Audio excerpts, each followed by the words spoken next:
tabang kaninyo aron wala nay makulang sa inyong kinabuhi.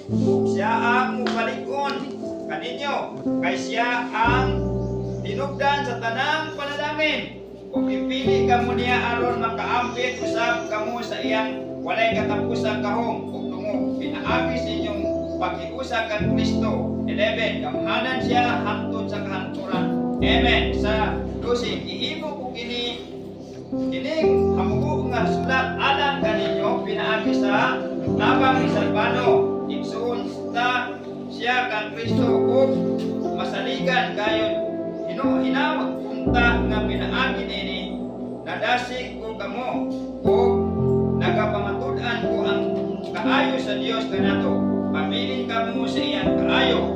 Sa 14, sa 13, ang mga tumuo sa Babylonia nangumusta kaninyo, sila sama usab kaninyo nga pinili sa Dios. Si Marcos nag-iisip ko nga akong anak nangumusta usab kaninyo pag inumustahay kamo nga may Kristohanon paghigugma ang kalinaw paanaa kaninyong tanan anaa ka. Amen. Ang mensahe nga atong pagatunan mga igsoon nga nag-address kini sa ang katawhan sa Dios, the people of God. Amen. Kinsa katong makatawhan sa Dios kita address kini ni Apostol Paul ngadto sa tanan nga mga katawhan sa Dios, mga tao sa Ginoo nangalagad sa Ginoo, nga kini nga sulat niya nga muhatag kanato kini nga pahimangno bilang mag-anak sa Dios, bilang tumutuo sa Ginoo.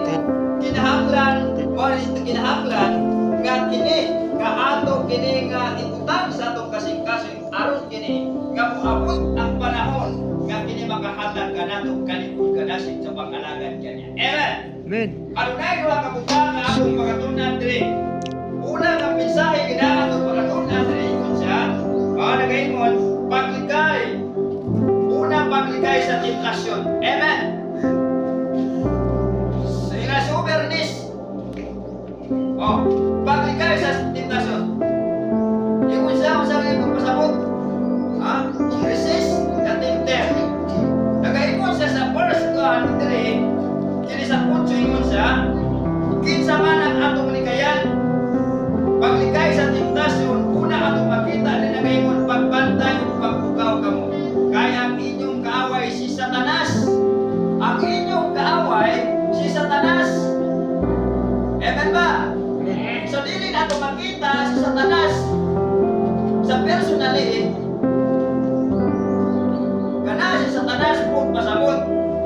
Dautang espiritu nga mauwi musulod sa usa ka tao, sa mga tao nga wala nang alam aron mo tintal kanimo, aron mo ganoy kanimo, nga aron ka madala pinaagi sa tao nga ikaw usa ka tao nga anak sa Dios. So atong makita na gayon siya paglikay sa temptasyon. Kinahanglan nga kini nga temptasyon atong likayan.